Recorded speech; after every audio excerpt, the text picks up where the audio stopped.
Self-examination to self-improvement. The conversation that can change your life. What if the biggest thing holding you back isn't a lack of talent, money, time, discipline, or opportunity? What if it's something much closer? What if the obstacle is the version of yourself you refuse to examine? That may sound uncomfortable, because self-examination is uncomfortable. It asks us to look past the excuses, past the image we present to other people, past the stories we repeat when things do not go our way. But here is the good news. Self-examination is not about tearing yourself down. It is about finally understanding yourself well enough to build yourself up. Because you cannot improve what you refuse to inspect. You cannot change patterns you cannot see.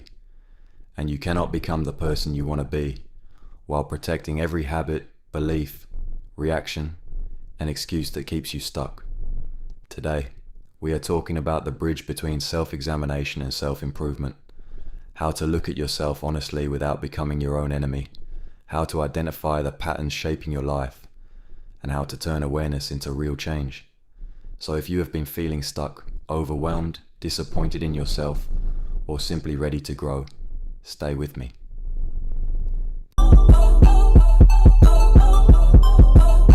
There is a phrase that sounds simple, but carries a lot of weight. Know yourself. Most people hear that and think it means knowing what music they like, what food they prefer, or whether they are an introvert or extrovert. But knowing yourself goes much deeper than that. It means understanding why you react the way you react, why certain comments ruin your mood for days, why you keep procrastinating on goals that matter to you, why you stay in situations that make you unhappy, why you become defensive when someone gives you feedback, why you keep making promises to yourself and then breaking them, why you want change but sometimes resist the very actions that would create it. That is self-examination. And self-improvement begins there. Not with a perfect planner, not with a motivational quote, not with a dramatic new me announcement. It begins with honesty. The kind of honesty that says, this is where I am. This is what I do. This is what I avoid. This is what I need to change. That honesty can feel difficult at first, but it is also freeing. Because once you see the truth, you stop wasting energy pretending that the problem is something else. And when you stop pretending, you can start progressing.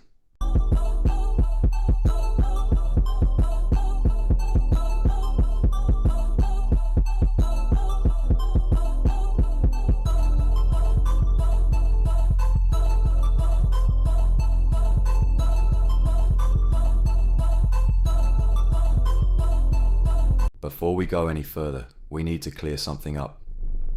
Self-examination is not self-hatred. It is not sitting alone and listing every flaw you have. It is not replaying your mistakes until you feel ashamed. It is not comparing yourself to everyone else and deciding you are behind. That is not growth. That is self-punishment.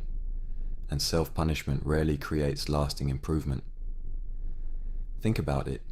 If every time you make a mistake, you insult yourself, shame yourself, and tell yourself you are a failure, what happens? You become afraid of mistakes. You become afraid of trying. You become afraid of being seen. You may even start avoiding your goals because goals create the possibility of failure. Self-examination should be honest, but it should also be compassionate. You can say, I handled that poorly, without saying, I am a terrible person.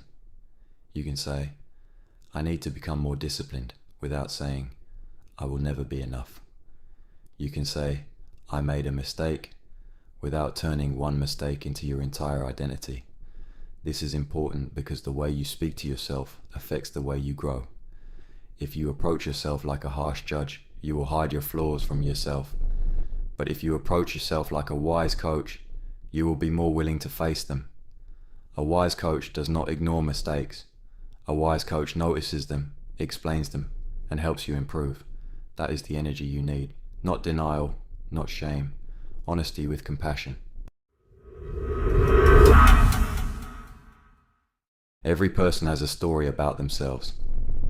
Maybe your story is, I am just not disciplined. I always mess things up. I am not confident. I am too old to start over. I am not good with money. I am not creative. I am bad at relationships. I never finish what I start. Some of these stories may feel true because you have repeated them for years, but here is a question worth asking. Is that a fact, or is it a story?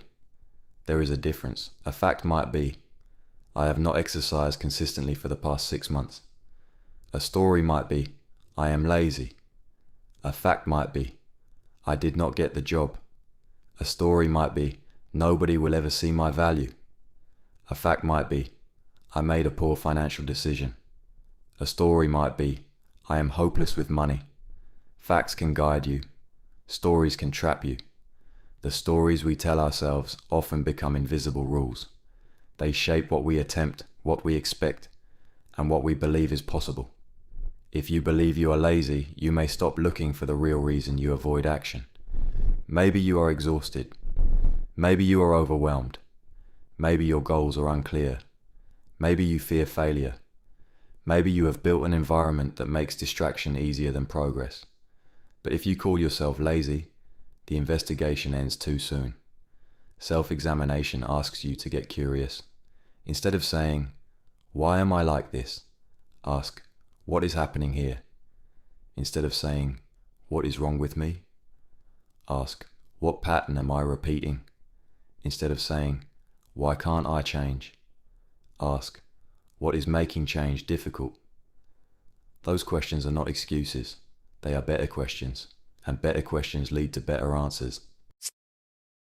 Your life has patterns. The way you start your mornings, the people you choose, the things you spend money on, the conversations you avoid, the goals you postpone, the emotions that trigger you, the habits you repeat when no one is watching. All of these patterns are giving you information. For example, maybe every time you feel stressed, you scroll on your phone for an hour. Maybe every time you feel insecure, you seek validation from people who do not treat you well. Maybe every time you get close to a big opportunity, you procrastinate until the opportunity disappears. Maybe every time someone challenges you, you become defensive. Maybe every time you make progress, you stop because success feels unfamiliar. That last one is more common than people realize. Sometimes we do not sabotage ourselves because we want to fail. Sometimes we sabotage ourselves because success would require us to become someone new. And becoming someone new can feel scary, even when the old version of you is unhappy. This is why self-examination matters. You are not just looking at what you do, you are looking at why you do it. And when you understand the why, you gain power. Not instant power, not magic power, but practical power. You can create a new response. You can remove a trigger. You can ask for support. You can make your environment easier to succeed in. You can pause before reacting. You can choose a different habit. Awareness gives you options. Without awareness, you are simply repeating what you have always repeated. There is a moment in growth that many people avoid. I call it the mirror moment. It is the moment when you stop blaming everything outside of you and ask, what is my role in this? That question can be uncomfortable, because sometimes other people really did hurt you. Sometimes life really has been unfair. Sometimes you have faced obstacles that were not your fault. Self-examination does not deny any of that, but it also asks, now that this is my reality, what can I control? You may not control what happened to you, but you can influence what happens next. You may not control other people's behavior, but you can control your boundaries. You may not control the economy, the past, or every opportunity, but you can control your preparation, your effort, your choices, and the meaning you give to your experiences. The mirror moment is not about blame, it is about responsibility. Blame says, this is all my fault, or this is all their fault. Responsibility says, this is where I am. What can I do now? That is a much more powerful place to stand, because when you take responsibility, you stop waiting for someone else to rescue your future. You start becoming an active participant in your own life. Oh, here's a little something to make you do something. Yeah. A lot of people delay self-improvement because they imagine it has to look dramatic. They think they need a perfect morning routine, a complete personality change, a new wardrobe, a new job, a new city, a new year, or a huge burst of motivation. But most real change is quiet. It looks like drinking water instead of reaching for another distraction. It looks like going to bed 30 minutes earlier. It looks like apologizing when you're wrong. It looks like writing one page. It looks like taking a walk. It looks like saying no. It looks like checking your bank account instead of avoiding it. It looks like putting your phone in another room. It looks like asking for help. It looks like doing the difficult thing before you feel ready. These actions may seem small, but small actions are not small when repeated. A single workout will not transform your health. A single saved dollar will not transform your finances. A single honest conversation will not transform every relationship. But repeated actions create identity. Every time you do something that aligns with your values, you cast a vote for the person you are becoming. You are teaching yourself, I am someone who follows through. I am someone who tells the truth. I am someone who takes care of my body.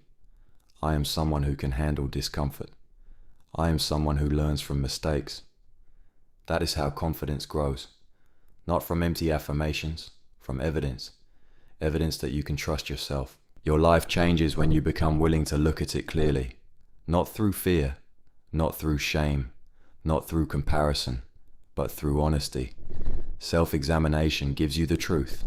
Self-improvement gives you the next step. You do not need to have everything figured out today. You do not need to fix every part of your life this week. You do not need to become perfect.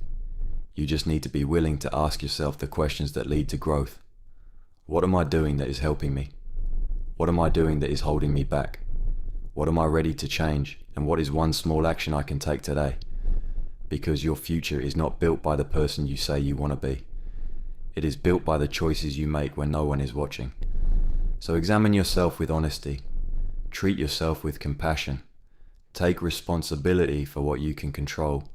And keep taking small steps toward the person you know you can become. If this video spoke to you, take 1 minute right now and write down one habit you want to improve this week.